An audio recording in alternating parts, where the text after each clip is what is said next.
এটা ডালিম গাছ বা আনার ফলের গাছ, যেটা আমরা বলি না কেন। প্রচুর ফুল এসেছে। আমরা জাপানে যেখানে থাকি এটার পাশেই এরকম অনেক গাছপালা লাগানো আছে। তো মূলত সেভাবে ফল খুব বেশি একটা খাওয়া হয় না, আমরাও খাই না, প্লাস জাপানিজরা তো ওইভাবে খাই না। বিদেশিরা মাঝে মধ্যে একটা দুইটা খায়। গত বছর ওরও প্রচুর ফল ছিল গাছে, এবছরও অনেক ফুল আসছে। আশা করা হচ্ছে এবছরও ভালো ফলন হবে। এখানে একটাই গাছ, তবে গাছটা অনেক বড়। বিভিন্ন ধরনের ফুলের গাছ আছে, ফলের গাছ আসলে তেমন একটা লাগায় না। এই আনারের গাছ যেটা লাগানো হয়েছে এটা মূলত ফুল হিসেব করেই লাগানো হয়েছে,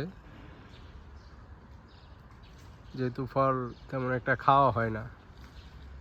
তো বিদেশি যারা আছে, বিভিন্ন নেপালি, ইন্দোনেশিয়ান বা ইন্ডিয়ান, ওরা মাঝে মধ্যে একটা দুইটা খায়। সেটাও এইখানে কেয়ারটেকার যারা আছে তাদের সাথে কথা বললে মোটামুটি না করে না, খেতে বলে, কিন্তু সেভাবে খাওয়া হয় না। তো দেখতে খুব সুন্দর লাগছে, তাই ভিডিওটা দেওয়া। এই যে আনারের করা, যেটা আর কি ছোট্ট বাচ্চা, করা শুরু হয়েছে ফুল থেকে। তো দেখতে আসলে দূর থেকে দেখলে খুব সুন্দর লাগে, মোবাইলে যদিও ওইভাবে আসে না পুরোপুরি।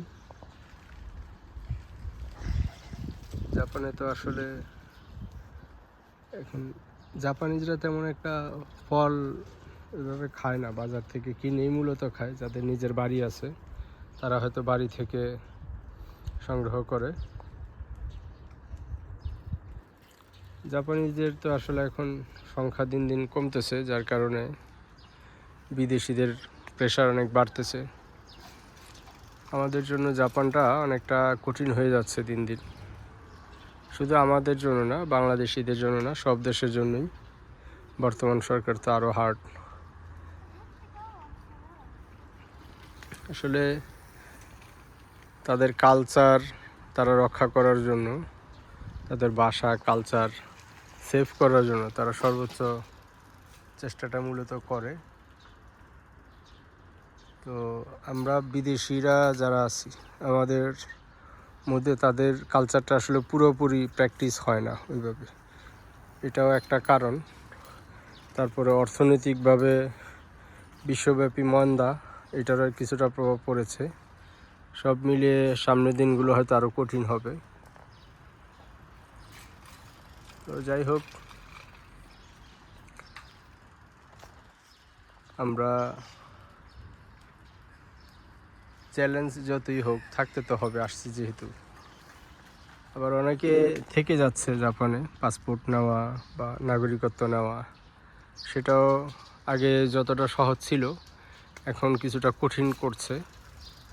অলরেডি বেশ কয়েকটা আইন পাস হয়েছে, ফলে খরচ বেড়েছে, নিয়মকানুন কঠিন হচ্ছে। এই মিলিয়ে চলছে। অনেক বিদেশিরাই আসলে এটা নিয়ে খুব টেনশনে আছে, এবং নতুন আসার ক্ষেত্রেও কিছুটা কড়াকড়ি আরোপ করার চিন্তা ভাবনা করছে। বিশেষ করে ভাষা জটিলতা নিরসনের জন্য তারা কোনো ছাড় দিচ্ছে না। এই হচ্ছে জাপানের সবশেষ অবস্থা। যাই হোক, আবার আসলে ডালিম গাছটা দেখে খুব সুন্দর লাগছিল, তাই ভিডিওটা দেওয়া। পরবর্তীতে নতুন কোনো ভিডিও, নতুন কোনো ইনফরমেশন নিয়ে আবার হাজির হব আপনাদের কাছে।